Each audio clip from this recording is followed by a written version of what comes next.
हाँ जी बेटा, अब हम आगे बात करते हैं। आपको एक छोटी सी बात और यहाँ पे बताते हैं कि मीजोसोम्स भी दो प्रकार के होते हैं बेटा।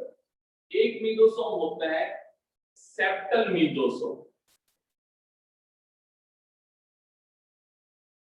और एक होता है लेटरल मीजोसोम। इससे आपके दिमाग में और बात अच्छी क्लियर हो जाए।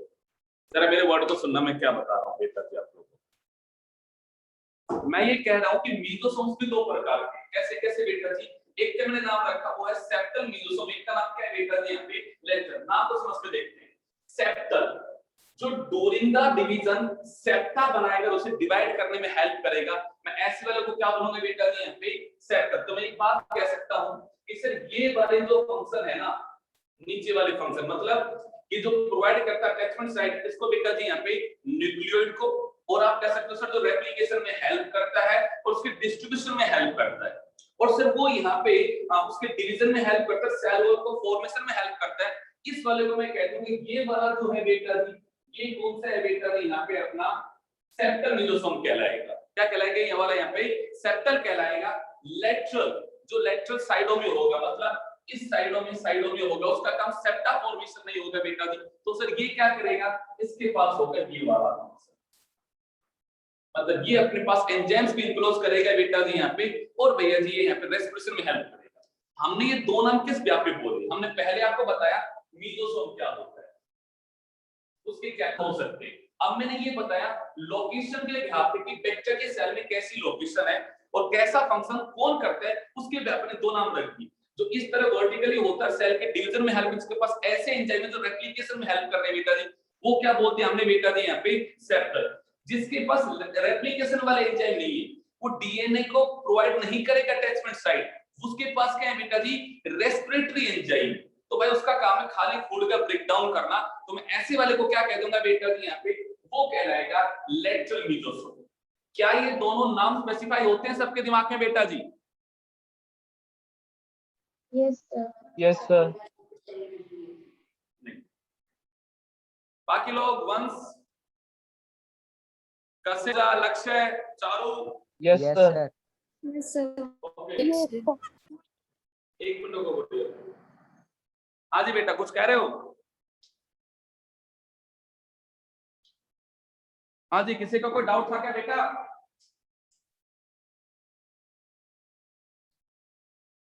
चलिएगा भाई, अब हम अगले टॉपिक पे आते हैं।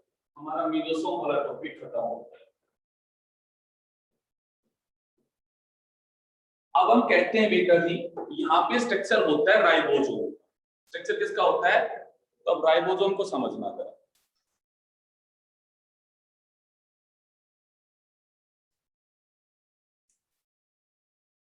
पहले इसको समझाते हैं, फिर हम इसकी बात करते हैं। राइबोसोम है क्या? तो इसके लिए पहला वर्ड समझते हैं। It is a ribonucleoprotein particle. Ribonucleoprotein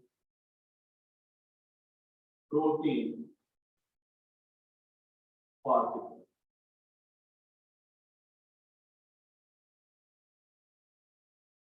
membrane, non-membranous,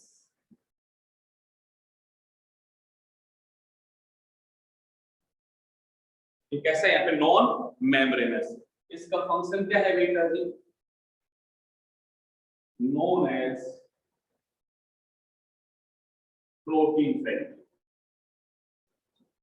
तो पहले नाम को समझ के देखो, मेरे नाम में क्या लिखा है। बहुत ही जबरदस्त टॉपिक है, दिमाग से समझना है बातों को। मैंने अभी बेटा पहले नाम लिखा है यहाँ पे राइबो न्यूक्लियो, और दूसरा नाम लिखा है बेटा जी प्रोटीन। ये दो चीज से मिलकर बना है। पहली चीज तो जो पीछे लिख रखी है वो तो क्या है बेटा जी? यहाँ पे प्रोटीन्स होंगी जो कि यहाँ पे इन्वॉल्व होगी। अब आप कहोगे सर ये क्या है राइबोन्यूक्लिक? तो हम ये कहते हैं बेटा जी हमारे सेल में होता है न्यूक्लिक एसिड। हमारी सेल में क्या होता है बेटा जी? Nucleic acid. और ये नाम क्यों रखा गया? बिकॉज ये सेल के न्यूक्लियस में बनती है और रहती है, और बेटा जी एसिडिक इन द इनका केमिकल नेचर कैसा है बेटा जी यहाँ पे एसिडिक। और जब डिस्कवरी की गई तो कहां डिस्कवर बेटा जी यहाँ पे न्यूक्लियस में, तो हमने इसका नाम क्या रखा है यहाँ पे न्यूक्लिक एसिड। जैसे ही आपने नाम सुना हो डीएनए, फुल फॉर्म क्या है डीऑक्सीराइबोन्यूक्लिक एसिड, नाम सुना है ना। मैंने यहाँ पे बेटा डी वर्ड का मतलब समझाने की कोशिश कर रहा हूँ बेटा जी यहाँ पे। डी का मतलब है बेटा जी यहाँ पे deoxyribo, actually it is a sugar, जिस शुगर में डेफिशिएंसी है ऑक्सीजन की, ऐसा राइबो शुगर क्या कहलाता है बेटा जी यहाँ पे डीऑक्सीराइबो। मैंने दोबारा बोला बेटा जी, एक्चुअली राइबो जो वर्ड है ये क्या है यहाँ पे, उनसे बेटा राइबो का मतलब है राइबोज। आप कहोगे सर ये राइबोज क्या है, तो बेटा it is a pentose sugar. इसका कैसा स्ट्रक्चर होता है कैसा नहीं, अगला चैप्टर जब आएगा बार मॉलिक्यूल तो सब कुछ पढ़ने वाले उसके बारे में बेटा जी यहाँ पे। तो ये बेटा जी राइबो वर्ड का मतलब होता है राइबोज, राइबोज का मतलब होता है it is a pentose sugar. आपने कहा सर एक ऐसा न्यूक्लिक एसिड जिसके पास राइबोज शुगर है जिसमें डेफिशिएंसी है किसकी बेटा जी ऑक्सीजन की, तो आपने उसका नाम क्या रख दिया बेटा जी यहाँ पे डीऑक्सीराइबोन्यूक्लिक एसिड। ऐसे ही जो दूसरी चीज होती है उसका नाम होता है मेरे बेटा आरएनए। नाम सुना है आरएनए आपने, इसकी फुल फॉर्म क्या होती है बेटा जी आपके यहाँ पे राइबो न्यूक्लिक एसिड। वंस बेटा नाम को सोच, नाम को तोड़ दे। बायो की खूबसूरती यही है कि नामों में ही बड़ी कहानी लिखी होती है। आपने कहा बेटा जी राइबो न्यूक्लिक एसिड, एक ऐसा न्यूक्लिक एसिड जिसमें राइबोज शुगर प्रेजेंट है, वो क्या है बेटा जी यहाँ पे आपका राइबोन्यूक्लिक एसिड। तो दोनों में आपको कशिश क्या डिफरेंस समझ में आया कि सर दोनों न्यूक्लिक एसिड है, दोनों में राइबोज शुगर है, बट राइबोज शुगर में हल्का हल्का बदलाव समझ में आ गया हमें यहाँ पे। इसमें जो राइबोज है वो राइबोज ही है, और इसमें जो राइबोज है उसमें एक्चुअली डेफिशिएंसी है किसकी बेटा जी ऑक्सीजन। नाम क्या रखा है यहाँ पे डीएनए। क्या ये दोनों नाम समझ में आए बेटा जी आप लोगों को? Yes sir.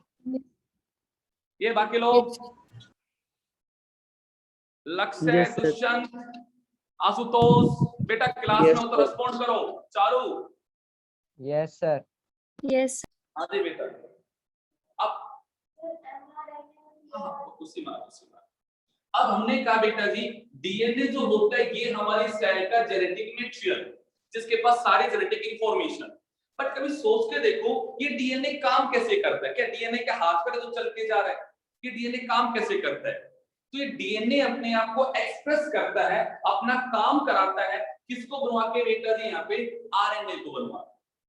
इस डीएनए के ऊपर क्या बनता है बेटा जी यहाँ पे आरएनए बनता है। अब अगर डीएनए न्यूक्लियस में बैठा हुआ है तो आरएनए भी कहां बनेगा बेटा जी यहाँ पे न्यूक्लियस में बनेगा। और हम ये कहते हैं ये आरएनए बना के अपना काम करवाता है। अब आप कहोगे सर कैसे कैसे आरएनए बनवाता है, तो जरा सोच के देखिएगा जरा एक बार। हमारी सेल में सारा का सारा जो काम करते हैं वो काम करते हैं बेटा जी एंजाइम्स।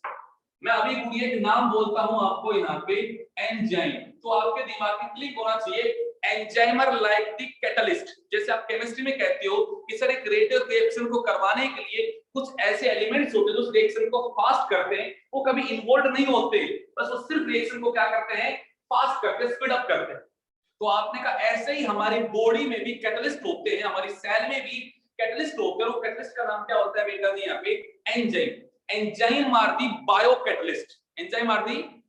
और जो भी बॉडी में मेटाबॉलिज्म होता है, जो भी डिफरेंट टाइप के केमिकल रिएक्शन होते हैं मेरी सेल में, they all are controlled by the enzyme. उन्हें सब कुछ एंजाइम कंट्रोल करता है। मतलब सोच के देखो आपने ग्लूकोज खाया, ग्लूकोज का ब्रेकडाउन हो गया, ऐसा नहीं कि दिन रात चलता रहेगा नहीं। आपकी बॉडी को एनर्जी का प्रोडक्शन की जरूरत है तो वहां पर रेट ऑफ रेस्पिरेशन क्या हो जाएगा फास्ट हो जाएगा। जब आप रात को सोए हुए बॉडी की रिक्वायरमेंट बहुत ही कम एनर्जी की, वो क्या हो जाएगा बेटा जी यहाँ पे स्लो डाउन हो जाएगा। ये सारे केमिकल रिएक्शंस बॉडी में कंट्रोल्ड होते हैं किसके द्वारा बेटा जी यहाँ पे एंजाइम्स के द्वारा। और एंजाइम बनाने का काम कौन करता है डीएनए। पॉइंट आएगा सर कैसे, तो मैं कहूंगा बच्चा enzymes are nothing, these are proteins.